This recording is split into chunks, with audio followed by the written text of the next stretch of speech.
ये चार चार प्रकार के लाभ सत्संग के श्रवण से, भगवत भागवत चरित्रों के श्रवण से ये चार चार प्रकार के दिव्य लाभ प्राप्त हो जाते हैं।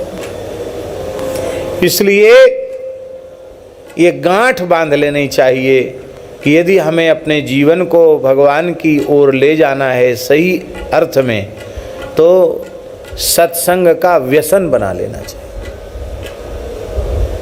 जैसे व्यसनी व्यक्ति बिना व्यसन के नहीं, वो उसको अस्वाभाविक लगता है, ऐसी कथा ऐसा व्यसन बन जाए कि उसके बिना हम जी न पावें, रह न पावें, बस फिर परमार्थ पथ में आगे बढ़ता चला जाए।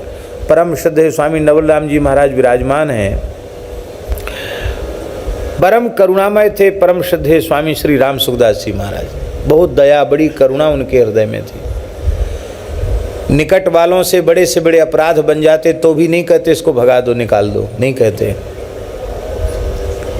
ये पूछते प्रार्थना में आता है कि नहीं, सत्संग में ठीक समय से आता है कि नहीं। सत्संग में तो आता है, प्रार्थना में आता है। बोले तब कुछ मत बोलो, रहने दो। क्यों?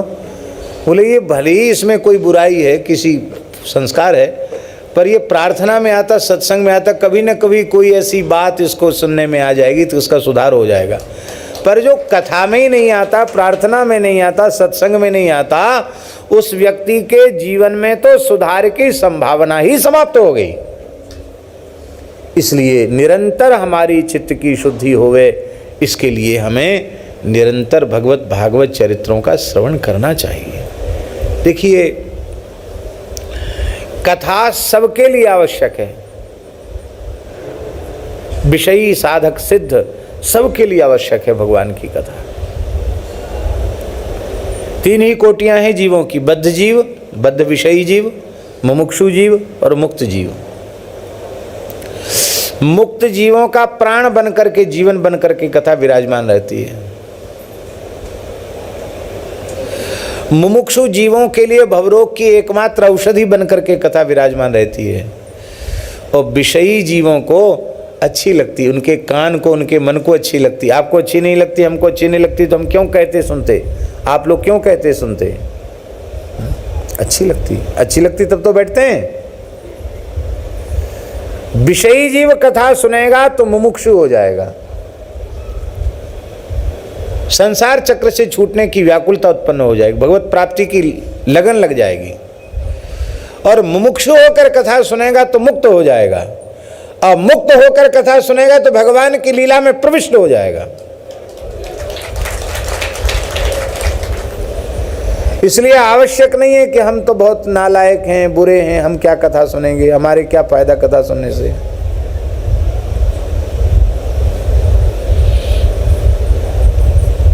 आप जहां खड़े हैं वहीं से आगे बढ़ जाएंगे। आप विषयी हैं तो मुमुक्षु हो जाएंगे, मुमुक्षु हैं तो मुक्त हो जाएंगे। केवल भगवान की कथा ही ऐसा है जो किसी भी कोटि के जीव का साधन बन जाती है, कथा के अलावा कोई दूसरा नहीं। हमारे महाराज जी की बात कहते थे, पूज्य गुरुदेव भक्तमाली जी। किसी ने पूछा महाराज जी से कि महाराज जी ये कथावाचक कहते हैं, भागवत सुनाते, गीता सुनाते, रामायण सुनाते हैं, कथावाचक कहते हैं ये करो भगवान मिल जाएंगे, ये करो भगवान मिल जाएंगे। इनसे तो पूछना चाहिए तुम्हें भगवान मिले कि नहीं मिले। भाई तुम दूसरों को ठेका लेते हो बताने का कि भगवान मिल जाएंगे, तुमको मिले भगवान की नहीं मिले, इनसे पूछना चाहिए।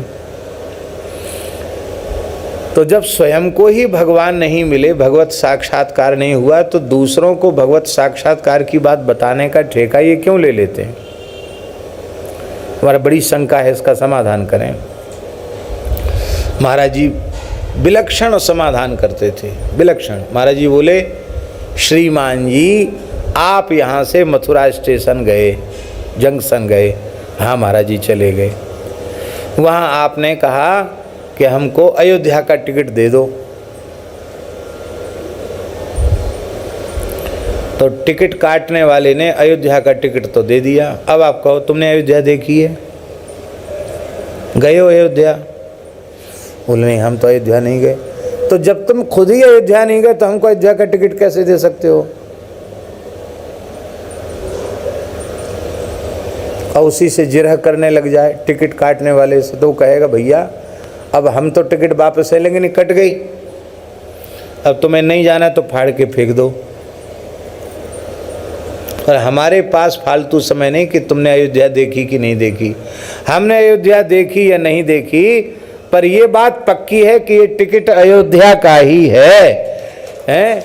इसको लेकर ट्रेन में सवार हो जाओगे तो निश्चित अयोध्या पहुंच जाओगे। तो महाराज जी बोले इसीलिए व्यास में नारायण बुद्धि रखनी, मनुष्य बुद्धि नहीं करनी, दोष नहीं देखना कि इनको क्या अनुभव, ये क्या बताएंगे। अरे वो थोड़ी कुछ बता रहे हैं, व्यास वाल्मीकि नारद सुक सनकादि सिद्ध उनकी वाणी को ही उच्चारण कर रहे हैं। अपने मन से क्या कहा जा रहा है यहाँ? तो भगवत प्राप्त संतों ने भगवत साक्षात्कार का जो मार्ग बताया है उसी बात की बार बार चर्चा की जा रही है। इस पर श्रद्धा विश्वास पूर्वक जो चलेगा उसको भगवत साक्षात्कार अवश्य हो जाएगा। अभी हम आ रहे थे महाराज जी के साथ, श्री अनंत दास जी के साथ, तो एक पागल के वेश में एक महानुभाव दिखाई पड़े। तो आपने कहा महाराज ये देखते में पागल लगते हैं, ये वृंदावन है लेकिन पता नहीं कौन कौन किस वेश में यहाँ घूम रहे हैं, पता नहीं। आपने कहा, बोले महाराज ऐसे ऐसे मंत्र बोलता है, ऐसे ऐसे शास्त्रों की बात बोलता है, बोले शायद आपने भी सुने और पढ़े नहीं होंगे। हमने कहा बिल्कुल ठीक कह रहे।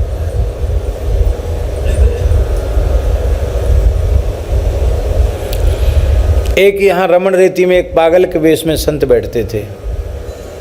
अब तो रमण रेती में सब बिल्डिंग बन गई, पहले सब रेत थी वहाँ। बहुत से लोग यहाँ बैठे होंगे जिन्होंने उनका दर्शन किया होगा, आपने किया होगा खूब दर्शन।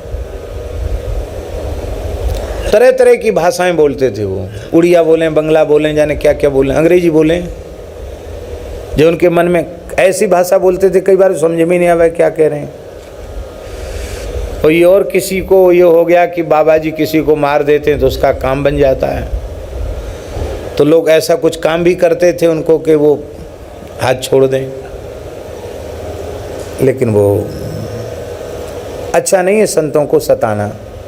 हमारे एक महात्मा थे बहुत अच्छे, पूज्य बक्सर वाले मामा जी के कृपा पात्र, हमारे गुरु भाई ही थे, श्री हरिचरण दास जी भक्तमाली जी। तो हरिचरण दास जी भी पहुंच गए, उन्होंने पैर छू लिया, उनका एक थप्पड़ जमाया उन्होंने मोड़े पे, गाल में एक तमाचा जमाया। तो हमको उन्होंने कहा कि महाराज कभी भूल से प्रणाम मत कर लें। मैं कही क्यों?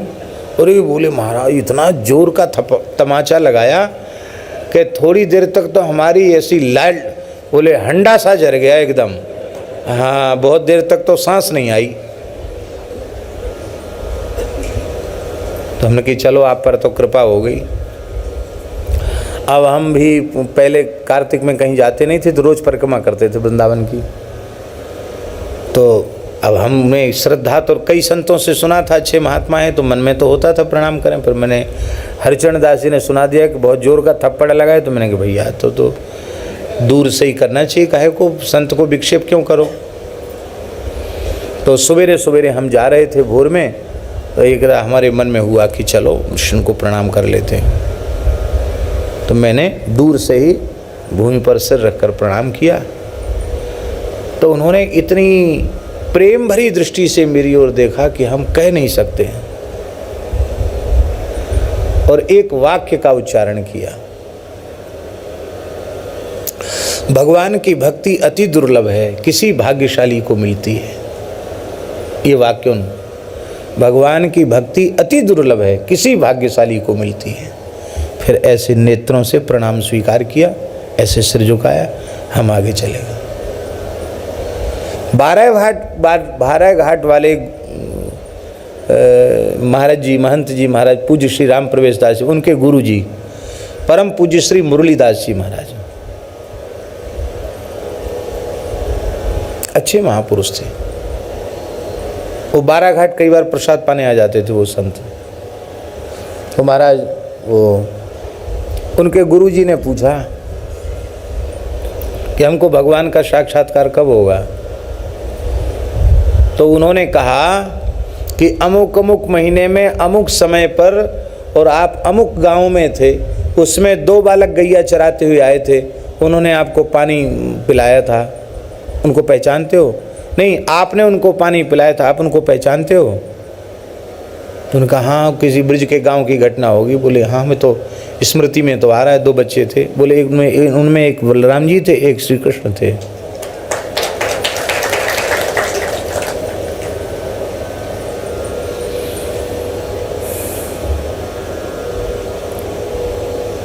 एक व्यक्ति जा जा जा जा जा, तेरा सब जल गया जल गया, बचा बचा बचा बचा। विचित्र थे, विचित्र महात्मा थे। ऐसे ही एक संत इधर जुगल घाट के तरफ इधर रहते थे। एक महात्मा हमसे बोले बहुत अच्छे महात्मा हैं, चलो आपको दर्शन कराते हैं। तो सायंकाल को हम परिक्रमा कर रहे थे वृंदावन की, तो हमारे साथ में जो 2-4 मूर्ति थे वो कहने लगे कि महाराज जी आपके साथ इसलिए परिक्रमा में देर लगती है, यहाँ घुस गए वहाँ घुस गए, कोई सीधे सीधे परिक्रमा करना चाहिए, इतनी रात हो गई। तो लोगों का मन नहीं था कि जाएं, पर हमारा मन था कि चलो, कह रहे हैं पास में ही तो महात्मा के पास चलते हैं, क्या गए। तो एक छोटी सी कोठरी, उसमें वो कागज पत्थर इकट्ठे किए बैठे थे, तमाम जैसे कचड़ा उचड़ा होता ना वैसा ही। उन कागजों में महाराज जी हमने देखा भगवान के फटे पुराने चित्र थे, गीता भागवत रामायण आदि के फटे पुराने वो पन्ने थे, और कुछ नहीं था। तब तो मेरी समझ में आया कि ये पूज्य बुद्धि से कहीं मिलते हुए यहाँ रख देते होंगे। तो मैंने उनको प्रणाम किया। शरीर में धूल मिट्टी लग रही थी, जटाएं थीं, पर शरीर से एक विलक्षण प्रकार की दिव्य सुगंध आ रही थी, विलक्षण दिव्य सुगंध। तो मैंने उनको कहा महाराज जी कोई सत्संग की बात बताइए। उन्होंने कहा आज आप सत्संग का संकल्प लेकर नहीं आए हैं, आपका मन पूरा नहीं था, और बोले तुम्हारे साथी तो बिल्कुल नहीं चाहते थे और ज़बरदस्ती यहाँ आए हो। बोले ज़बरदस्ती का सत्संग नहीं होता है, जिस दिन सत्संग का लक्ष्य लेकर आओगे उस दिन सत्संग की बात बताएंगे। हमको बड़ा आश्चर्य हुआ कि रास्ते में हमारे मनोभाव को बड़ा विलक्षण अंतर्यामित्व है, इनमें श्रद्धा उत्पन्न हो गई। फिर हम गए तो ऐसी ऐसी विलक्षण विलक्षण वृंदावन की लीलाएं और घटनाओं को उन्होंने वर्णन करके सुनाया जिसका कोई ठिकाना नहीं। और शरीर से ऐसा लगता था शरीर या उड़िया होंगे या बंगाली होंगे, ऐसे कुछ लगते थे।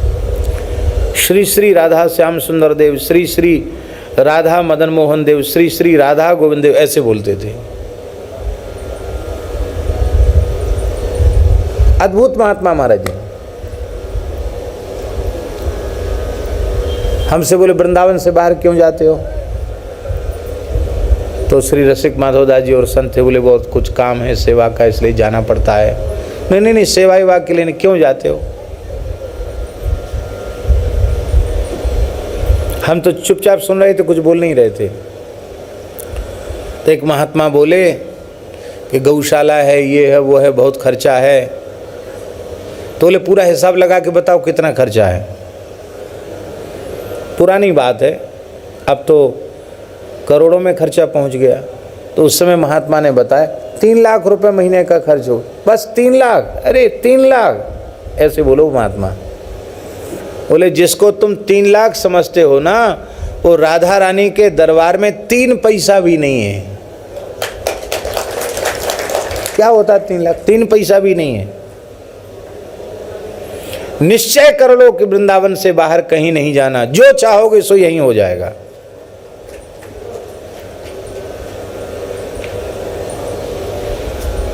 फिर बोले जितने दिन ठाकुर जी ले जा रहे हैं जाओ, कोई बात नहीं। बाबा जाओ, कोई बात नहीं, आपकी इच्छा जाओ। हमने कहा बाबा आप हमारे मलुक पीठ कभी पधारें। उस समय मलुक पीठ का निर्माण नहीं हुआ था, आप पधारें। तो एक ब्रजवासी को बुलाया, बोले पता लिख लो। उनकी पता लिखने की जरूरत नहीं, हम आ जाएंगे लेने के लिए, आप आ जाएं। बोले हम परसों आ जाएंगे, अपने आप आ जाएंगे परसों। हमने कहा ठीक है, लेने मत आना। अपने आप आ जाएंगे। तो परसों आया और उसमें जो है वो आए ही नहीं, दोपहर हो गई। तो हमने कहा चलें पता करें, महाराज जी कहते थे आएंगे, आए नहीं। वहाँ गए तो पता चला कि वो कल तक कह रहे थे कि हमको कल सवेरे मलुक पीठ जाना है, आपको भी मलुक पीठ जाना है। क्या हुआ, कहाँ चले गए बाबा जी? बोले तो संजय कोई शरीर पूरा हो गया, हम लोग उनको जमुना जी में जल समाधि कराए।